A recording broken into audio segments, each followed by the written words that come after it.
It was a simple piece of paper, just a single sheet from the Department of Motor Vehicles.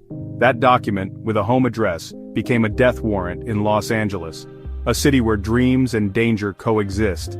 The system meant to protect personal data was exploited, leading to a tragedy that changed privacy laws forever. Rebecca Schaeffer's story is a cautionary tale about ambition, obsession, and the vulnerability of fame. She was a rising star, unaware that her success had attracted a dangerous obsession. On a July morning, a man who believed he knew her knocked on her door, armed with her address and a twisted sense of purpose. What followed would send shockwaves through Hollywood, forever altering how celebrities protect themselves. Rebecca Schaeffer was the quintessential girl next door.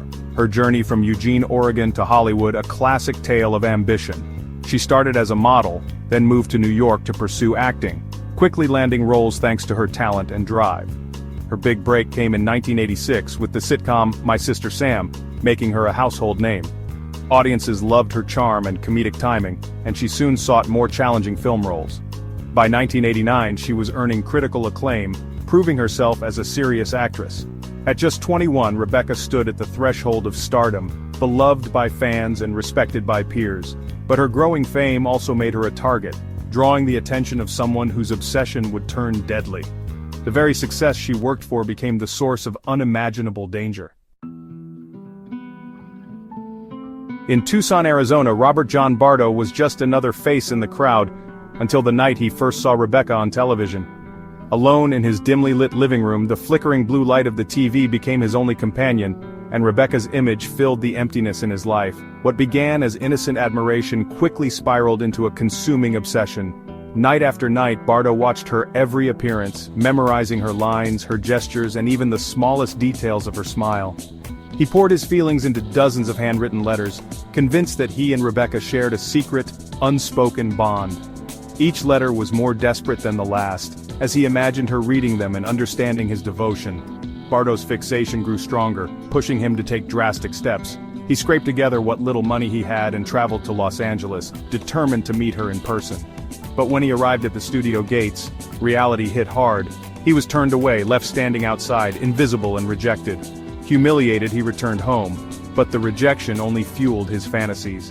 He surrounded himself with her images, magazines, posters, and TV reruns, interpreting every public gesture she made as a coded message, meant just for him. Then, everything changed. One night, Bardo watched Rebecca take on a film role that shattered his perfect image of her. The character she played was nothing like the innocent star he adored, and the illusion he'd built began to crumble. Feeling betrayed and confused, his obsession took a darker turn. The letters stopped. In their place grew a simmering anger, a sense that she had wronged him, and that he needed to make her pay for shattering his fantasy. Bardo's thoughts became consumed by revenge. He was no longer content to be a distant admirer. He convinced himself he had to confront her, not as a fan, but as someone seeking justice for a personal betrayal. He began to plot, methodically searching for a way to get close to her. He scoured phone books, browsed classified ads, and took notes, all in pursuit of one thing: her home address. He also started looking for a weapon, convinced that only a dramatic act could resolve his pain. What had started as innocent admiration had now become a calculated, deadly mission. Bardo's world shrank until it revolved around a single, dangerous goal. The line between fantasy and reality blurred beyond recognition. Bardo's mind was a storm of confusion, anger, and longing, and his obsession was about to have fatal consequences. He could no longer bear to watch from afar. Driven by delusion, he left his home under cover of darkness, determined to find Rebecca and force her to acknowledge him. The search for her address became his singular obsession, eclipsing everything else in his life. Every waking moment was spent plotting, searching, and preparing for the confrontation he believed was inevitable. The stage was set for tragedy, driven by a delusion that existed only in his mind. The darkness inside him was now matched by the darkness of the streets he wandered. The fantasy was about to end in violence, and the world would soon learn just how deadly obsession can become. On July 18, 1989, Rebecca Schaeffer woke up in her Los Angeles apartment full of hope and excitement.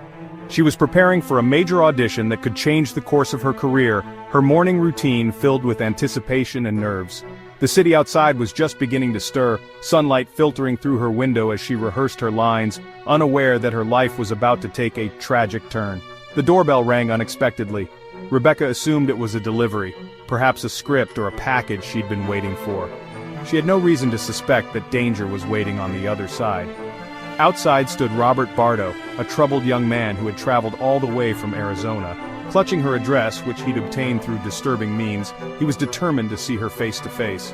Earlier that morning, Rebecca had answered the door and, sensing something was off, politely turned Bardo away. She closed the door, hoping that would be the end of it. But Bardo, growing more agitated and obsessed, returned just an hour later. This time, after a brief and tense exchange at her doorway, Bardo pulled out a gun. In a moment that would shock the nation, he shot Rebecca in the chest, ending her young life in an instant. The quiet morning was shattered by the sound of a scream and a single gunshot. Neighbors rushed to their windows, horrified by the violence that had erupted on their peaceful street. In his haste to escape, Bardo left behind a copy of The Catcher in the Rye, a chilling detail that echoed the infamous murder of John Lennon and hinted at a disturbed mind. Rebecca collapsed in her doorway, gravely wounded. Paramedics arrived within minutes, but despite their efforts, it was already too late to save her. News of her murder spread rapidly, sending shockwaves through Hollywood and across the nation. The loss of such a promising young star was almost impossible to comprehend. Fans and friends gathered outside her apartment, leaving flowers and candles in tribute. How could someone so beloved, so full of life, be killed on her own doorstep? The attack was clearly targeted, not a random act of violence, but the motive behind it remained a mystery, leaving investigators with more questions than answers. Detectives faced a daunting task: a killer who had vanished into the city, a community paralyzed by fear, and a case with few immediate leads. The investigation would test their resolve and the patience of a grieving public. The tragedy was as senseless as it was brutal, leaving a scar on the city and on all who knew Rebecca. As the sun set on that terrible day, the search for answers had only just begun, and the world mourned a life cut short far too soon. The LAPD faced immense pressure as they investigated Rebecca's murder. Friends and colleagues described her as universally kind, with no known enemies. The targeted nature of the attack pointed to something personal, possibly a stalker. Detectives sifted through mountains of fan mail, searching for threats or clues. The task was overwhelming, and nothing pointed directly to a suspect. The investigation stalled, the killer's identity a mystery. Media coverage was relentless, and fear spread through Hollywood. If Rebecca could be targeted, was anyone safe? The police needed a breakthrough, a concrete lead to crack the case. Witnesses described a young man fleeing, but details were vague. The trail was growing cold and the pressure mounted daily. The entertainment community was on edge, desperate for answers. The case needed a new direction, and fast. Hope rested on finding the missing link. While police searched for leads, a private investigation firm took a different approach. They focused on the psychology of stalkers, reaching out to security experts and industry contacts. The breakthrough came when they learned another actress had received disturbing messages from a man in Tucson, Robert John Bardo. Gavin DeBecker, a renowned security expert, suspected Bardo had shifted his obsession to Rebecca. Acting on instinct, DeBecker shared Bardo's name and location with the LAPD. This tip was the turning point, giving police a suspect and a direction. The cold trail suddenly heated up. The collaboration between private investigators and police proved crucial. Bardo's name became the focus of the investigation. The pieces were finally coming together. The hunt for Rebecca's killer was back on track. With Bardo identified, investigators faced the daunting task of placing him in Los Angeles at the time of the crime. They needed to reconstruct his movements and understand the steps he took to reach Rebecca, piecing together a timeline that would reveal how he managed to find her so easily. The question that haunted detectives was simple yet chilling. How did Bardo, a stranger from another state, discover Rebecca's private address in a city as vast as Los Angeles? Bardo made it easy for them. He confessed to police in Tucson, openly admitting that he had traveled to California and killed Rebecca. His lack of remorse stunned investigators. The most shocking detail emerged during questioning. Bardo had hired a private investigator, paying him to obtain Rebecca's home address directly from the DMV. For just a small fee, the DMV released her private information, a legal, routine process at the time with no questions asked. This was standard practice, not an exception. This revelation exposed a massive privacy loophole, one that put not just celebrities but everyday people at risk. Anyone's address could be accessed with minimal effort.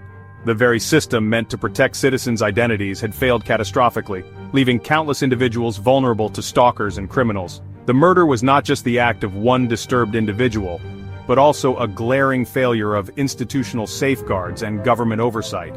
The black and white DMV printout, so ordinary in appearance, became a symbol of systemic betrayal, a piece of paper that cost a life. At the time, anyone could access a celebrity's address with minimal effort, simply by requesting it from the DMV or searching public records. The case sent shockwaves through the nation, highlighting the urgent need for privacy reform and sparking a movement to protect personal information. Rebecca's tragedy was enabled by a system blind to the dangers of accessible personal data, a system that failed to recognize the risks until it was too late. The investigation revealed just how easily a predator could find their target. The consequences were devastating, forever changing the way we think about privacy and security. In 1989, the digital trail was a fax and a DMV computer log, not a text message. The private investigator's request and the DMV's response created an undeniable chain of evidence. This digital paper trail proved Bardo's premeditation. He actively sought out Rebecca's address. In court, the faxes and records were powerful, silent witnesses to his planning. The case foreshadowed a future where digital footprints would solve crimes. Every transaction left a record, making it harder for criminals to hide. The Shaeffer case was a wake-up call about the power and danger of electronic records. This evidence secured Bardo's conviction and highlighted the urgent need for better data protection. The ghost in the machine had helped catch a killer. Rebecca Schaeffer's murder led to sweeping change. California passed the Driver's Privacy Protection Act, making it illegal for DMVs to release private addresses, a law later adopted nationwide. Hollywood transformed its approach to security, with personal protection and threat assessment becoming standard. The innocence of celebrity life was gone, replaced by vigilance. Bardo was convicted and sentenced to life without parole, but the pain of Rebecca's loss remains. Her story is a cautionary tale about obsession and the price of fame. Rebecca should be remembered for her talent and spirit, not just her tragic end. Her legacy lives on in the laws that protect others and the conversations about privacy and safety. Her case forced a national reckoning with the dangers of accessible personal data. For more in-depth true crime stories, subscribe and follow our channel.